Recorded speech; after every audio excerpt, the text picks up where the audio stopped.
because it's a cycle, right?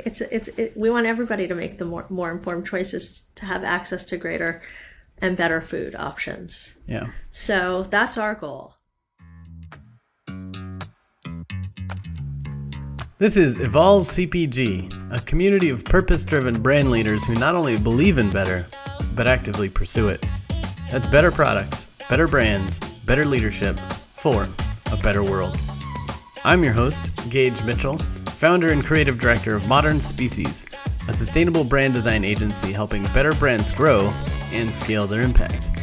On today's episode, we're speaking with Justine Reichman, founder and CEO of NextGenChef, about volunteering, the power of community, and changing the food system. My name is Justine Reichman, and I'm the founder of NextGenChef and the host of Essential Ingredients with Justine Reichman. I launched NextGenChef as a movement and as a community for those founding businesses to enable founders to build better for you food businesses and create greater access to healthy food. That's the overall mission. Nice. And Essential Ingredients is really just one of the tools and platforms we use to share stories and recipes to inspire those founders and end consumers to make more informed choices. Perfect. That's awesome. Thanks for joining us. And I'm really excited to chat with you, particularly because we're so heavily aligned on kind of some of the things we're doing. So I'm excited to swap notes and share ideas and see what we can build together. Me too. With that said, before we dive into some of the current pieces or things that you're working on, like Essential Ingredients and NextGenChef, I was wanting to dive a little bit more into your background, because when I was poking around on your LinkedIn page, I noticed that you've got some volunteer work in the arts. And as someone who has a Bachelor of Fine Arts and who volunteers almost too much of my time, I just love collaborating with people. So volunteer is a great way to do that. Can it really be too much, though? Well, if you look at my bottom line, maybe we donate too many hours of volunteer. But so I'm just super curious to hear a little bit more about your background in volunteering with the arts and kind of how that's informed where you are today. Sure, I'd be happy to share that. And in my opinion, I think that volunteering fuels everything else I do. So me too. I don't necessarily think it could be too much. Yeah. I mean, I agree with you there. It's just when my admins or employees or whatever see how much time I volunteer, sometimes they're a little bit concerned about maybe I should be spending a little bit more time in the design studio. But exactly what you're saying, I feel like a lot of the volunteer work I've done has taught me new skills, or I've made greater connections within the industry, found more collaborators, and got like a depth of perspective that I think really fuels the work that I do at the agency. So I totally agree with you. I volunteer obsessively just because I always learn and grow with each new role. Well, I agree with you, and I think that that's what inspired me in everything that I do every day. I think it inspired me to build NextGenChef, which was originally Global Arts for Humanity. Okay. We were living in Mexico City, and I couldn't go get a day job. I didn't have a visa, and I just wanted to have an impact and be part of the culture and be part of I wanted to live and work where I was. Yeah. Right? I didn't want to just be somebody that was a perpetual tourist. Yeah. I wanted to be part of the community, right? So I randomly was doing one of my daily activities, and as I'm speaking poor Spanish and talking to the people that were there and trying to say necesitas, etc., somebody's like, do you need some help? Anyway, in trying to communicate in Spanish, and a third person speaks English, and they're so happy to speak English because they want to practice. The person said to me, so what are you doing here? And I explained to them that I was there with my partner, and he was a consultant, and I was taking pictures because the day before somebody had loved my Instagram. And of course, when they asked me what I did, I was a photographer. Nice. Because they loved my pictures. Yeah. So of course, I'm a photographer, right? Of course. So in any event, they were commenting, oh, you take pictures? And I said, yes. They said, oh, we'd love to invite you. Come with us. Come meet the people I work with. And they worked with a company called Fundación CMR, which was and an NGO, which was part of their company. And they were a franchise for the CMR group, which owned a franchise of restaurants. Anyway, long story short, it was a group that helped teach lower income families to grow organic produce. Oh, nice. And then they got to grow it, eat some for themselves, but also have enough left over so they could complete the whole process. Have enough to eat, but have enough to sell to become self-sustaining. And I loved this whole idea. And I started to take pictures, and then I started to brainstorm, and I got ideas on how to monetize this for them and how to create another revenue stream. So, which started off as volunteering, ultimately then became Global Arts for Humanity. I integrated art into this and created recipe contests and took this idea from something small in Mexico City to a recipe contest in Marin, California, which then became something to support startups, which then now became NextGenChef. Wow. So you see, when I tell you that volunteering really feeds my passion for building business. And that's why I built a B Corp, because I believe that it's as important to build business as it is to have an impact. That's amazing. So that's one of the ways that I give back and volunteer. And I'm also on the auxiliary board for the ballet, because I have a passion for ballet ever since I was a little little ballerina that wasn't very good, but did like to wear the tutus. Yeah, of course. But I share the story with you about the food because I so believe that connecting your passion and how you volunteer really does feed what I do on a daily basis. Absolutely. And I especially love that finding opportunities to volunteer in areas that you're passionate about can then somehow lead to weaving that into your actual career, that what you do for a living too, because I think too many people take a job just because there's a job opportunity or because it pays well, and they don't think enough about like what kind of job is going to fire me up as an individual. But when you find those kind of alignments with your passion and something that's needed in the world and you can possibly make some money off of it, I think that's where the magic happens. And to me, it gets me up in the morning. Yeah. I mean, the fact that I get to be able to provide a resource, a trusted resource, and connect people that can have an impact for themselves and also for the greater good, for their personal well-being and also for the planet, to help them create something that is far beyond them and then also create a livelihood for them, is one of the most rewarding things I've done in my life. Yeah, that's beautiful. And so were you always kind of an entrepreneur like before that? Because it seems like that was kind of a natural tendency of your own personalities to figure out like there's an opportunity and there's all these possibilities, and if we could just connect these dots, then it can create this new thing. Was that something you'd been doing before, or did it kind of spark there? I think I've always been an entrepreneur. I come from a family of entrepreneurs. My grandfather was an entrepreneur. My mother is an entrepreneur. My father was an entrepreneur. When I was a little girl, my mom had a roller skating shop on Martha's Vineyard, which, if you're not familiar, it's on the East Coast. Yeah. You are familiar with it? Uh-huh. And when I was 6, I went to sleepaway camp. But when I'd come back at the end of the summer, we wanted more people, more customers. So I went out on my roller skates, and I used to roller skate to like the parks. I'd go grab people so she could have more customers. That's awesome. So I would say that I've always been an entrepreneur. I like to fix problems. I like to solve problems. Tim, my partner, always calls me the fixer. And when I say that, I get this visual of that movie, The Fixer, where they kill people, where he's standing in the, okay, so I'm not that kind of fixer, but I do like to solve problems. It's my natural tendency. And so as an entrepreneur, it gives me that opportunity to solve a problem and find a solution that works for people in a maybe better way. Yeah, that's awesome. I feel like I've always attributed that personality in myself to my background as a designer, because obviously as a designer you're given some sort of challenge or a problem and you've got to find some creative solutions to it.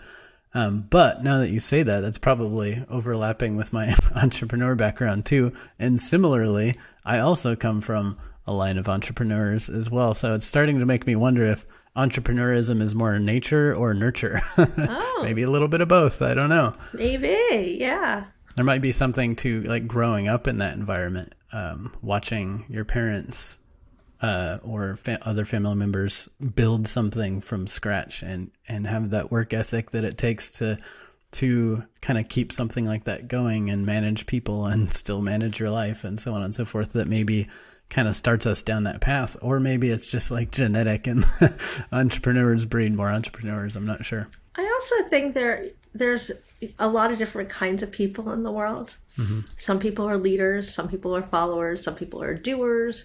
There's lots of different kinds of people that make up the world, and they're all equally important. Yeah. As I like to say, that we need teachers in the world. We need people that are innovators in the world. They're all equally important, right? Somebody's got to do all these different jobs. So I'm grateful that I'm here to do this one because it's so meaningful to me. Yeah. And I couldn't be happier with the opportunity, with the interest, with the idea that I get to be able to meet all these amazing people, to learn what they're doing, and to be able to connect them with the people that I get to meet. Yeah.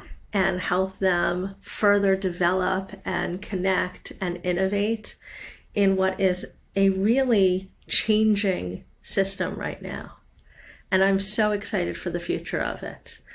And I'm excited not just to see where it goes, but I'm excited for the potential that it gives us access to new things, and it changes the opportunity we have for our health and wellness and for, our families and our kids and the future of the planet. Because I think that it's also changing the way that we look at things. And I think it's making us more compassionate and empathetic. Yeah. I don't know. What are you seeing these days? Because you're in a very similar place. Yeah. Seeing a lot of this as well. Yeah, I started my design agency, which is also B Corp certified, so go B Corps. But I started the agency like 12 years ago, and it was earlier than I planned on starting a business. I always knew I would at some point, but I wanted to work at a bunch of different size and scale of agencies before starting my own. But I started out knowing that if I was going to do this, I needed to do it my way and make some sort of impact. Otherwise, what's the point? So over those 12 years, I definitely feel like in the beginning it seemed like a little bit weird, and we were the oddball of a company trying to focus on mission only and to work in the specific field of sustainability and CPG and food and other things like that. But now I feel like basically every agency is kind of working to some degree in this space. And partly because venture capital money dumped into sustainability and food and impact. But I think also because people realized how amazing it is to work on something that fuels your passion and makes a positive impact in the world, as opposed to just making a buck off it, selling something that people don't need. And so I think I would agree with you that it's a great opportunity, and it's becoming more common, I think, for people to understand that there are possibilities to align your values and your interests with what you do for a living. So I would say that is becoming more common, and I like that, in that I am a big advocate for people doing what they love and finding ways to contribute to the world. And maybe that's what the 2020s are about. Yeah, I hope so. Right? Especially with COVID and people being able to work from home, maybe there'll be more flexibility where historically you'd have to find a job that was available near you so you could go to the office. But now maybe more people will just look for a job that fits them, and hopefully they can work remote. Yeah, and that fuels them with something that they get to feel good about, have an impact, make a living. Yeah. Do good in the world. I don't know. I mean, It's a little idealistic, but I did go to the United Nations school growing up. Really nice. And so I think that also played a role in the way that I look at the world. Absolutely. Another thing that seems to be growing is maybe more and more people are taking a stab at doing their own thing, becoming entrepreneurs, whether they were always entrepreneurs and just now feeling like they have the opportunity or confidence to do it or not, I'm not sure. But one of the other things I found in your history, or maybe it's an ongoing role, is your work with the Founders Institute. Mm-hmm. And I'd be curious to hear more about that because I'm not familiar with the Founders Institute, but that seems like a really fun role that you've got with them. So the Founder Institute is an amazing organization that supports entrepreneurs in a variety of niches to build startups. And, they take you through soup to nuts, how to build your business. And they have a curriculum, and they bring in experts, mentors every week that go through this in the curriculum so that you can go from setting up your corporation or whatever you're going to do to how to market it, how to scale up, how to build it. So they have the whole steps so that by the time you're there, you know how you've set up this company, who your advisors are. You basically structured your whole business. Nice. And how you want to raise money, what it's going for, how you're going to pay for it, all those kinds of things. And it also, it's a huge, robust organization that has a really large group of mentors that are from varied backgrounds. So you could meet people there that are in AI, that are in food, that are in tech, that are in, you name it. They've really been able to curate a very varied, group of people so that regardless of the niche that you're in, they probably have a mentor in your field. Nice. So I helped with the East Bay chapter with two different people. Ben from Vertosa and Mark, who has Mindful Text, and then COVID hit. So we had one, and then we did not continue because of COVID, because we were just getting it off the ground. That being said, I'm still involved. I, participated in a couple of their SF events. So that means that when they have the SF events, when they're running their chapters, when they're running their their seasons, the session for SF. I went and I participated in one of the sessions. Maybe it was the review session or presentations. And in fact, tomorrow I'm speaking on one of the panels for the food tech one in Finland. Oh, nice. So I think it's at 6:30 in the morning. It's a little early for me. Yeah. But I'll be, up at 6:30 and talking on that panel with some other people in Europe. And it's specifically on food tech, and I've spoken on their panels in the past as well, because it's specifically in my field, right? So it allows them to access a broad range of experts in that field, and we're a great resource for them as well, because we're specifically in food and beverage. Yeah. And it allows them to cross the pond and really tap into our network. And NextGenChef has a LinkedIn, if you will, for people in food and beverage on an app where you can connect with people. So while they have a whole curriculum, they can then tap into our network and tap into all these different resources. They can tap into our podcast, and they can connect with all of our people. So it allows them to access that, get to know me a little bit, and then I can connect them with some more people in their specific area. Nice. And I want to talk more about NextGenChef in a moment. But before I do, the Founders Institute, that program sounds like a great resource for entrepreneurs. Is that a free resource? Definitely. Is that does it have a fee associated with it? It does have a fee associated with it for the program. It's very affordable. I don't know what it is today because of COVID and because they do it online, and maybe because they're coming out of COVID. I think it's different in each city. But I can send you the link for it so you can, and you might be able to find it anyway. Yeah. But it's very robust. It's in I think they're in they're in so many countries. Yeah. And the network is great. I would definitely think it's a great resource for your listeners. Yeah, we'll share that link. That's good to know of. Definitely. I participated in a somewhat similar program called 10,000 Small Businesses. It's funded by Goldman Sachs, so it's free for the entrepreneurs attending. They just have kind of specific requirements around how long you've been in business and how much your revenue is or how many employees you have, et cetera. But then it leads you through a whole process of finding a growth opportunity and then building out the whole plan around that growth opportunity. Oh, that's great. So it's a really fun program to participate in with a lot of value.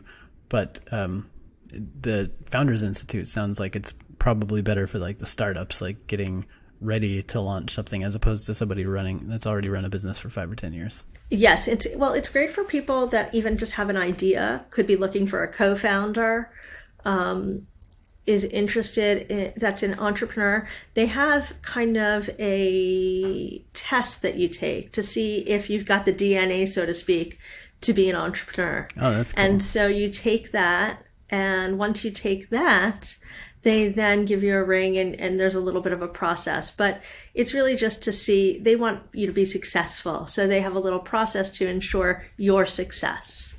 And I think that it's a great program. Everybody that I've met through the program has been stellar. Nice. Okay, great. We'll share that out as a resource. Thanks for mentioning it.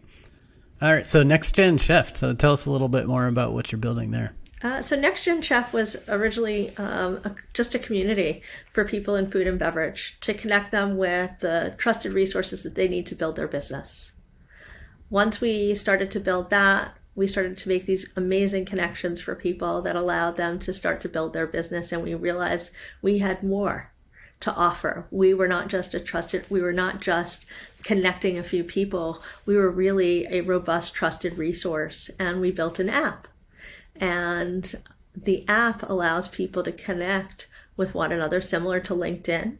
You can text, you can email, you can access our resources. And the resources are continuing to build. We're continuing to grow those resources so that when you are growing a business and you need an attorney, you need a cloud, you need whatever it is, it will ultimately be there, but it is still growing. This resource is still growing. And then once we launched the podcast, we started to put the podcasts on there. And our goal for these podcasts were for them not just to live there, but for us to allow people to continue the conversation on the app. Nice. So you can go onto the app and you can join the discussion board and text with the guest and the host to ask them questions, revisit them, continue this conversation 3 weeks later with them live, or just chat with other people about this conversation. And so people can continue to have this conversation should they be interested or want to learn more, or somebody wants to chime in. Like, we're having this conversation. Let's say somebody from the Founder Institute wanted to chime in on this conversation. If we put it on the podcast, hey, I'm from Founder Institute. You have questions? Just here you go. Here's a link. And then somebody else writes something. And this way, this conversation continues to live. It doesn't die after it's over. It lives. It continues to evolve. So that's what we're going to do with each podcast. Great. And so we've started to do that, and we're going to continue to do that. And so we're super excited about that. Love it. So the app, is that on Apple, Android, like any? It's on Apple, on iTunes. It's on all the different, what's the other one called? Google. Yeah, Android. So that's what the app does. It's going to continue to evolve. There will be event listings on there as we, get through COVID and we have live events. There's going to be other, online events there too. You'll be able to, ultimately we will have artificial intelligence that will enable you to connect and learn more about the people there. Wow. But that's down the road. Nice. For the moment, it's really a place you can scroll through names. You can see who they are. You can email and text them directly. But again, you have to do the work and you got to read through. But, there's lots of people to read about and check in with. So that's fun. And you can always catch our latest newsletter there. You can find different resources that we've pre-negotiated with so you get better discounts with. So for right now, the app is free. So it's worth checking out for people. Absolutely. And it gets you special access to all these people that otherwise you might not have access to. Yeah, that's great.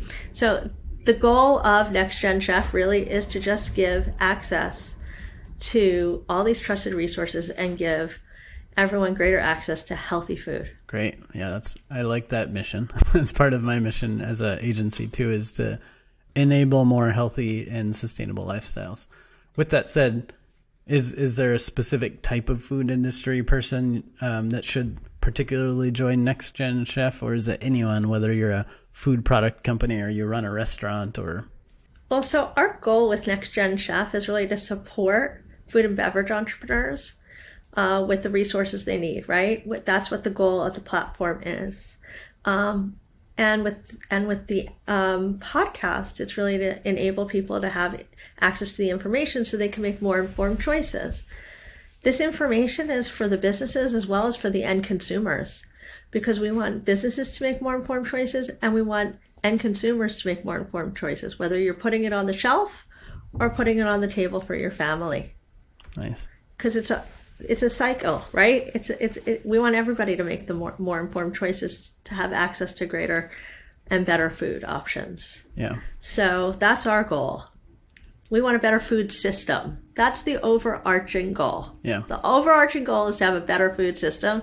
And the only way I know how to do that is to provide access to education, to community, so that people can connect, collaborate, and innovate. Great. And the podcast, Essential Ingredients, you've mentioned that a few times. And is your audience for that more industry focused or is it more consumer focused? Like, are you trying to help people live the healthier life or get access to better food? Or are you trying to help the people making that possible more successful?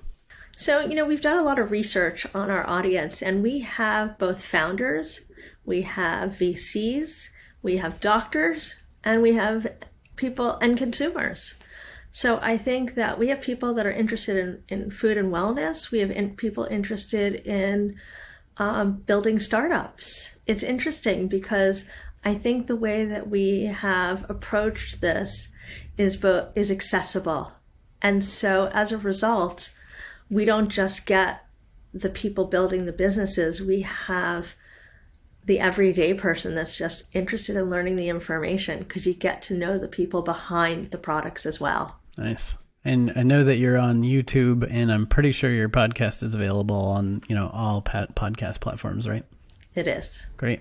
Yeah. That's amazing. Yeah. Do you, within that podcast, what kind of conversations are you normally having? So our conversations are meant to be accessible and friendly. And we are talking with founders and startups and researchers to learn a little bit about the businesses they're building, the challenges, the mistakes that they've made, the milestones that they've had, and how they're changing the future of food. Nice. So that we can share with, everyone that's listening, so that as they go out to the world, they can make more informed choices, whether they're building a business or they're putting food in their mouth or on the table. And along the way, I even get to change my behavior because I'm learning so much. Yeah, as somebody newer to the podcast world, I think that's one of the most enjoyable parts is I just love connecting with other people. That's part of why I volunteer a lot. And so having this not only excuse, but almost obligation to have conversations with really interesting people has been really rewarding because, like you said, I get to learn a lot about how they're approaching life or business or food or leadership or all these different topics. And it's really insightful. I agree. I've learned so much. And sometimes I change a few things here or there, or it just makes me more mindful. But if I walk away every week with one or two new things to consider, I feel like it's a win. Yeah, nice. Okay, so speaking of wins, you're growing this awesome community of NextGenChef and have the podcast Essential Ingredients, which we'll provide links for as well so people can find you there. But what's kind of next for you? Like, do you have any other projects in the mix, or are you just really trying to grow those communities / show? Do you have any sticky challenges you're trying to tackle at the moment? Well, NextGenChef is just the beginning. We have a family of brands we're working on. Ooh, exciting. So other communities? Within the NextGen family, there will be a NextGen mindset to support the founders. So NextGenChef and we also have NextGen Purpose we'll be launching. Ooh, nice. And NextGen Food Fund for those founders out there. We will be accepting applications. We're going to be starting a small fund for 8 to 10 businesses. so that we can support those new food and beverage startups that are looking for small, funds to be able to get to the next level. We've put together some advisors and some resources for them, and we want to help them get to the next place and be part of that. And then we're going to be launching our Next Gen Pantry, which is coming down the pipeline. We're launching an Amazon store so that as we bring on and have these conversations with these amazing food startups and entrepreneurs and talk about their amazing products, we can then actually offer them in our store. That's super cool. So you can shop what you listen to.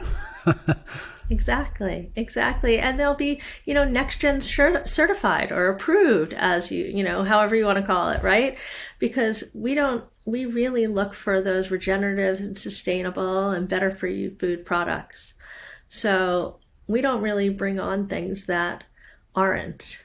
So if you're listening to the conversations we're having and you're interested in the products that we're talking about, then you're listening to something that we've already vetted.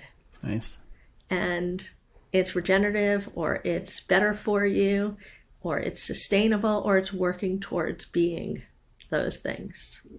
So our store will be full of that, the Next Gen Pantry. That's a really cool idea. What I particularly like is that, consumers are busy. There's so much information out there. And yes, we do live in a world where you can basically find anything out online, but that takes time and it takes effort, and there's so much conflicting information. So to be able to deliver a curated selection of products where you did all that research, you did all the thinking for them, and they can just trust that these are going to be better products for them and for the world. I think will be a nice shopping experience. So I'm excited to see that store launch. We're excited about it. We're excited. Cool. Well, it sounds like you've got a lot of amazing things going on, and I'll encourage our listeners to check out your podcast and community as well. And I will go and join the community very shortly too, and see what it's all about. So please do. Yeah. That's awesome. Please make sure you find us. If you're not following us or listening to us on iTunes, we're Essential Ingredients with Justine Reichman. If you're not watching our video cast on YouTube, it's under NextGenChef. So either way, I hope you'll watch and follow and listen. Yeah, absolutely. And leave us a note. Let us know what you think. Yeah, that's one thing I've noticed is a little bit hard as I keep, asking people for feedback or mention it at the end of each episode, but you don't get a ton of that. So absolutely, listeners out there, provide some feedback, offer speaker suggestions for, whichever show. We're here to serve you, like I'm sure NextGenChef and Essential Ingredients are. So tell us what you want and tell us what could be of more value. Exactly. We are. That's great. Well, I really appreciate you taking some time out of your schedule and chatting and sharing your story with us. I love what you're doing, and I'm excited to support it in any way we can. And thanks for kind of being who you are and building an amazing community to help others help others. Well, thank you, Gage, so much for having me. Cheers. And I appreciate what you're doing as well. And if there's ever a way to collaborate, please let me know. Yeah, absolutely. Let's do it. Cheers. Cheers. Thanks for listening. If you'd like to learn more about Justine or her company, go to NextGenChef.com. That's GEN chef.com. Subscribe to our podcast and YouTube channel for more innovator interviews, expert advice, and leadership discussions. If you like this episode, leave a heart, thumbs up, or review, and share it with your colleagues. As an ever-evolving show, we also love feedback, so send us ideas for who we should talk to next to evolve@modernspecies.com, and learn about our online community and new masterclass on scaling brand impact at evolvecpg.com. See you next week.